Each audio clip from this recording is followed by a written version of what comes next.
My dear brothers and sisters, today's feast of the Holy Innocents, the children who were murdered by King Herod. The feast teaches us that each of us experience Christmas differently. Each of us, therefore, has our own story of Christmas to tell.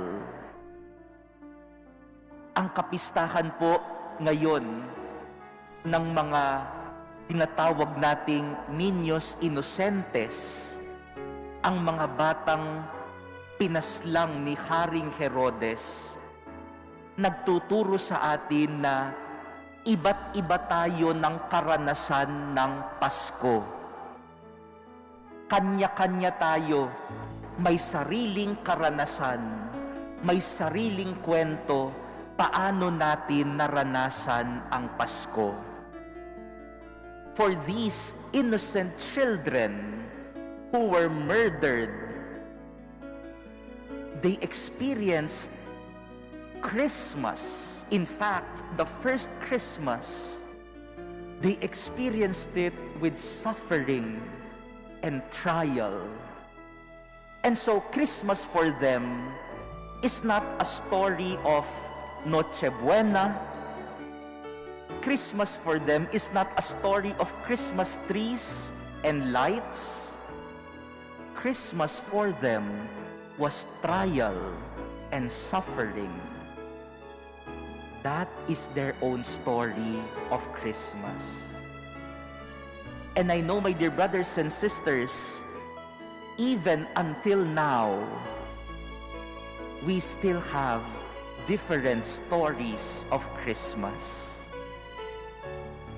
We cannot say that for everyone, Christmas is joyful. Christmas is our ideal Christmas. How many of our fellow Filipinos are celebrating Christmas without homes?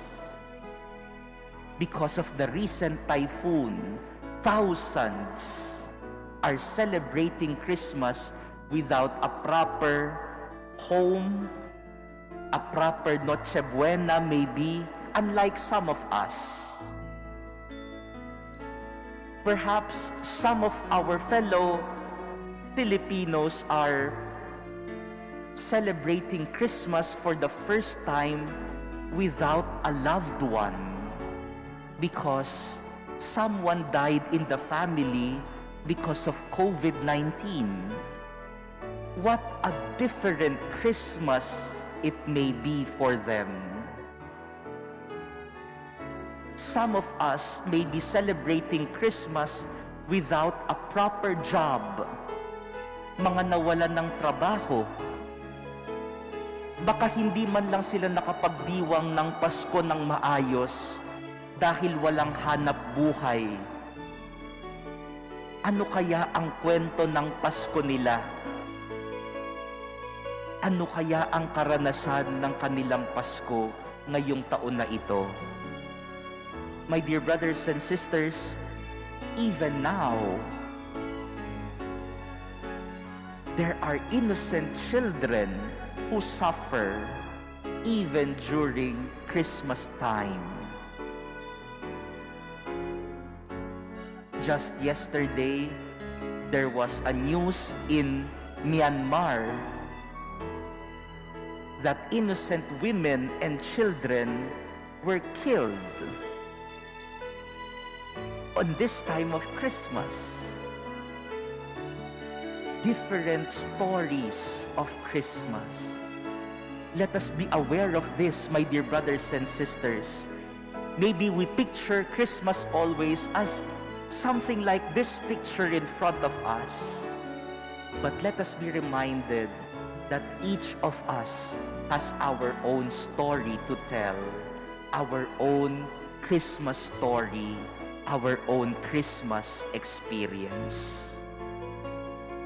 But Jesus reminds us today also that even if we have our own experiences, own story of Christmas to tell, Jesus remains the same. He is the Emmanuel, God with us. In our first reading today from the first letter of St. John, he reminds us of the message that he proclaims to us. And he said, God is light, and in him there is no darkness. And he further says, we proclaim this fellowship with him. We are walking with him. And Jesus remains to be our advocate with the Father, to defend us from evil, to defend us from sin. Whatever our Christmas story may be this year, Jesus remains the same. He is the Word made flesh. He is God with us. And because of Jesus, we can be in fellowship with God. God walks with us through the presence of Jesus. Mga minamahal kong kapatid, ngayong Pasko po, maaaring iba ang kwento mo. Iba ang kwento niya. Iba-iba tayo ng kwento. Iba-iba ng karanasan. Maaaring marami sa atin ay nagdiwang ng maayos ngayong Pasko.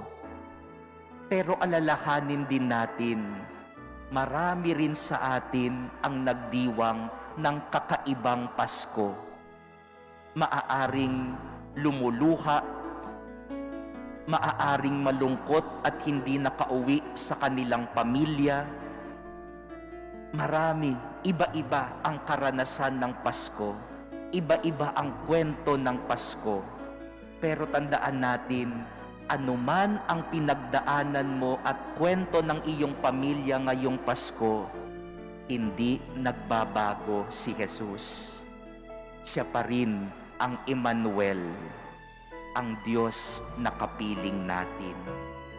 Nawa sa misang ito ay ipaalala sa atin ng Diyos at palakasin ng Diyos ang ating mga diwa at puso na anuman ang ating pagdaanan kahit Pasko, ito ang paalala niya sa atin na siya ay kapiling natin.